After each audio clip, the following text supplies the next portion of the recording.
20년 전에 11살인 나와 9살인 내 동생을 버리고 떠난 엄마. 심지어 14년 전에는 친권마저 포기했던 엄마가 이제 와서 동생의 재산을 절반이나 가져가겠다고 한다면 어떻게 해야 할까요? 구하라법에 관한 이야기입니다. 지난 11월 안타깝게 운명을 달리한 고 구하라 씨. 그런 구하라 씨의 장례식장에서 모두를 의아하게 만든 사람이 있습니다. 바로 구하라 씨의 친엄마인데요. 그녀는 20년 전 11살이던 고 구하라 씨의 오빠와 9살이던 고 구하라 씨를 버리고 떠났으며 14년 전에는 친권마저 포기했습니다. 친엄마의 길을 포기한 것이죠. 그런데 장례식장에 나타나 상주복을 달라고 하고 장례가 끝난 후에는 재산을 5대5로 나눠서 달라고 했답니다. 이에 참을 수 없던 고 구하라 씨의 오빠 고은 씨는 민법 개정 국민청원을 지난 3월 올렸습니다.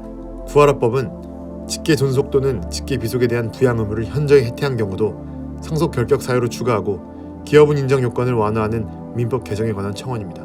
한마디로 자식을 제대로 돌보지 않는 부모에게도 상속을 해주면 안 된다는 법안이죠. 청원이 올라온 지 2주 만에 10만 명이 동의했고 자동적으로 법안이 회부됐습니다. 하지만 소관 상임위인 법제사법위원회 법안심사위원회는 20일까지 계속 심사 결정만 내렸습니다.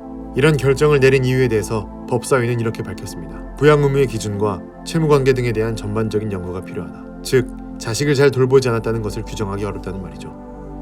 마지막 본회의까지 마친 20대 국회 임기가 일주일도 남지 않은 가운데 사실상 자동 폐기된 셈이라고 볼 수 있습니다. 하지만 구호인 씨는 포기하지 않았고 서영교 의원과 함께 22일 국회에서 구하라법 통과 촉구 기자회견을 열었습니다.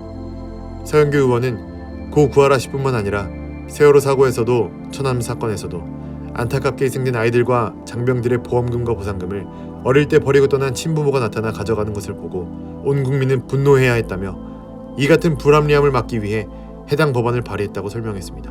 고은 씨는 구하라법의 통과가 평생을 슬프고 아프고 외롭게 살아갔던 사랑하는 동생을 위해 제가 마지막으로 해줄 수 있는 선물이라고 말했습니다. 부디 21대 국회의원분들께서 더 이상 상처받는 사람이 없도록 현명하고 신중하게 국정을 운영해 주기 바라겠습니다.